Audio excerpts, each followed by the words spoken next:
Over 40,000 years ago, humanity left their homeworld in search of a new one in the distant stars. Little did they know that they would have to be searching for quite a while before finding one.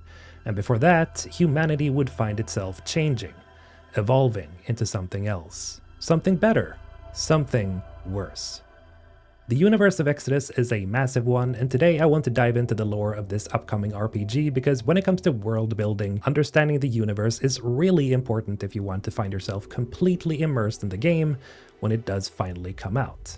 I'll also be separating this video into various categories, so if there's a particular part you want to know about, you can use the chapters below.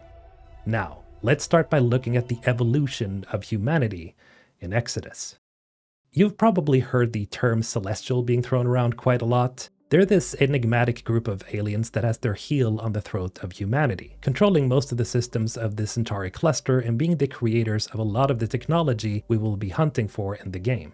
However, Celestials aren't actually just one singular race of aliens. The term Celestial refers to a group of various powerful alien factions that differ in both culture and appearance. The Crown Celestials, the ones you see here, are one of the more powerful celestial types, being tall, regal humanoids with very refined technology, using extremely high-tech servants to do their bidding. They also seem to take in humans as, let's say, indentured servants every now and then, as we see in the Exodus episode of the Secret Level show, meaning that Crown Celestials aren't always immediately hostile to humans, especially not when said humans can prove useful to their cause. Another faction of Celestials are the Mara Yama, the boogeymen of the Great Dark, as I like to call them. They're pretty much the worst thing you can encounter when out venturing into deep space. And if you're an explorer, like, say, a traveler, you want to stay as far away from the Marayama as possible because if they catch you, they will run experiments on you and most likely dispose of you in some horrible manner after absorbing your memories and emotions. Those rare few who the Marayama allowed to survive and escape often never return to space. For they know too well the terror that lurks out there, in the dark, between the stars. A better word to describe them would probably be space cancer, as these guys are simply a bad time all around.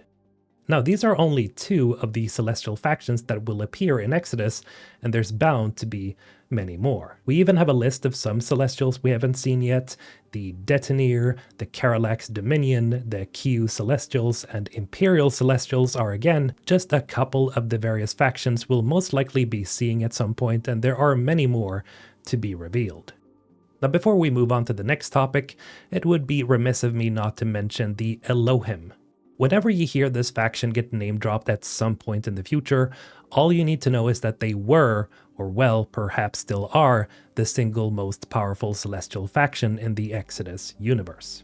According to lore, the Elohim are the ones who built the so-called Gates of Heaven that allow for near light-speed travel, and these giant gateways are perhaps their greatest visible achievement if you look past the fact that they could, and perhaps still can, move around entire planets from system to system through the use of their hyper-advanced Archimedes engines. Yeah, they're that powerful. Now, we don't know what happened to them or where they are, but they mysteriously disappeared at some point, leaving only their technological marvels behind.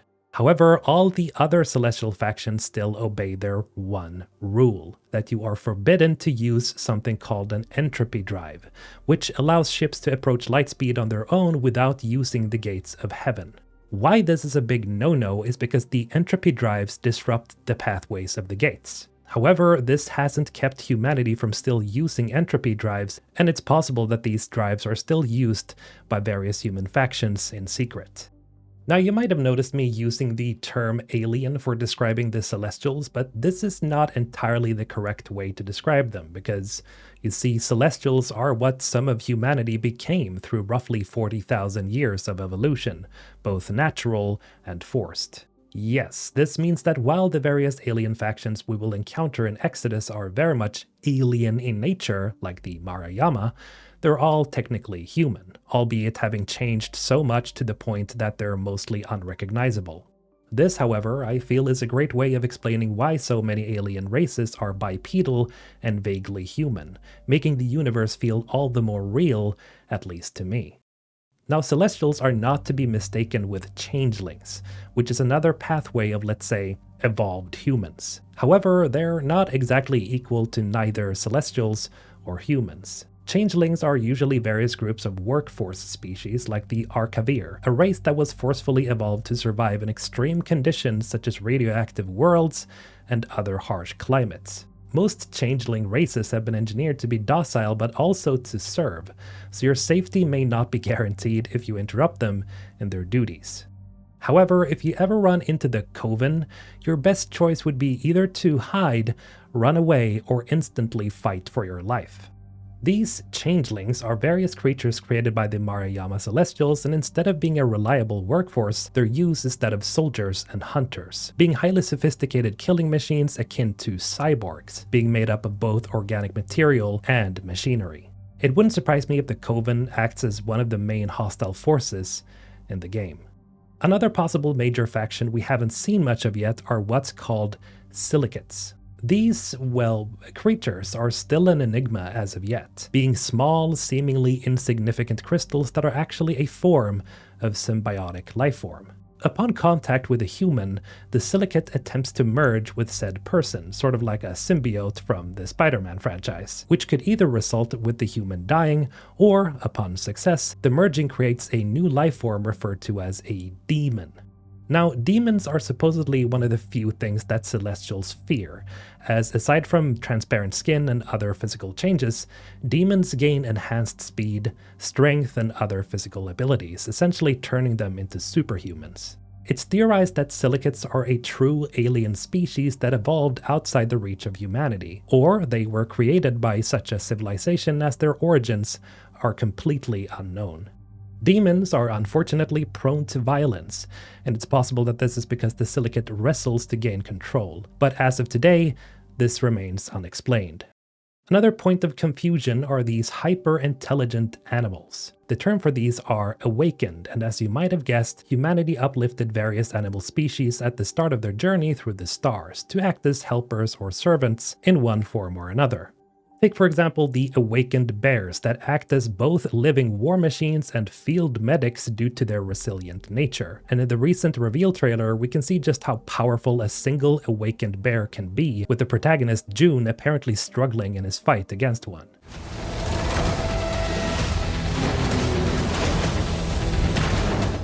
Another example are the awakened pigs that are not only incredibly intelligent, but absurdly effective at sniffing out trouble, as their noses can pick up changes of molecules in the air, meaning they can literally smell when someone is agitated or stressed, making them excellent companions for detecting trouble. In the Exodus episode of Secret Level, we also see the use of an awakened jaguar that fiercely protects its human companion. All this to say, there are obviously no end to these awakened animals, and they all come in various shapes and sizes with their own skill sets and behaviors. Some of them are seen as mere tools, while others can be as intelligent, or even more so, than humans. This makes them an extremely important element in the universe of Exodus, and it wouldn't surprise me if we saw an actual Awakened getting introduced as a companion to June in the game. However, take that with a grain of salt, as that's just some personal speculation. Speaking of June, who is June really? Well, as you by no doubt know by now, June is our player character, and as I've mentioned in other videos, you'll be able to play as either a female or a male version of June. No matter what you pick here, June is much more important to the lore than they might seem. You see, June's full name is June Aslan. Aslan being a powerful dynasty of humans in control of the moon of Lydon. Yes, what I'm saying here is that our player character is literal royalty, with the name going back to its founder, Orion Aslan, who is a legendary traveler who helped build up a thriving civilization on the previously mentioned moon. And this has huge implications, as Lydon is the most powerful human-controlled moon in the Centauri cluster, meaning that June, our character, is maybe the single most important human, aside from their brother, Gideon. Now at some point in the story, perhaps at the beginning of the game, Orion, being the father of both June and Gideon, disappears while searching for celestial technology. This results in Gideon forcefully taking over the Aslan dynasty, forcing June to go into hiding, as June had been named successor to the Aslan dynasty upon Orion's death. In essence, this means our player character is pretty much a prince or princess in hiding, and as Gideon forcefully pushed June out, it would seem that June's half-brother will be at least one of the main opposing forces in Exodus.